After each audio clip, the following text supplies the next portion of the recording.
పవన్ కళ్యాణ్ గారు నటిస్తున్న క్రేజీ చిత్రాలలో ఉస్తాద్ భగత్ సింగ్ కూడా ఒకటి. ఈ సినిమాపై ఫ్యాన్స్ లో భారీ అంచనాలు నెలకొన్నాయి. పవర్ స్టార్ పవన్ కళ్యాణ్ కూడా జనసేన పార్టీ తరపున ప్రత్యక్ష పాలిటిక్స్ లో పాల్గొంటున్న విషయం మనకు తెలిసిందే.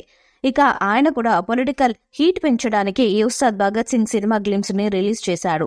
ఇక అందులో భాగంగానే దాంట్లో కొన్ని సెటరికల్ గా పంచులు వేస్తూ గ్లాస్ గుర్తు ఒక పవర్ ఏంటో తెలియజేసే ప్రయత్నం అయితే చేశారు. ఒక్కసారిగా పవన్ కళ్యాణ్ కొత్త స్ట్రాటజీని మెయింటైన్ చేయడంతో జనాల్లో ఆయనకు ఎక్కడ లేని క్రేజ్ అయితే వచ్చేసింది. ఇప్పటికే పవన్ కళ్యాణ్ కి విపరీతమైన క్రేజ్ ఉన్నప్పటికీ దానికి బూస్టప్ ఇస్తూ పవన్ కళ్యాణ్ గ్లిమ్స్ రిలీజ్ చేయడంతో ఆయన అభిమానులు చాలా సంతోషాన్ని వ్యక్తం చేస్తున్నారు.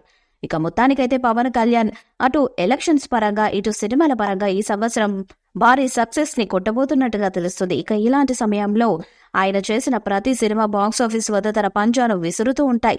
ఇక పవన్ కళ్యాణ్ చరిష్మాని పూర్తిగా వాడుకున్న డైరెక్టర్లు మాత్రం ఇండస్ట్రీలో చాలా తక్కువ సంఖ్యలో ఉన్నారు. వాళ్ళలో హరీష్ శంకర్ కూడా ఒకరు.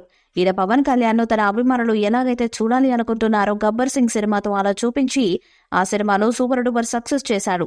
ఇప్పుడు మరోసారి ఉస్తాద్ భగత్ సింగ్ సినిమాతో ఆ కాంబినేషన్ ని రిపీట్ చేస్తున్నారు.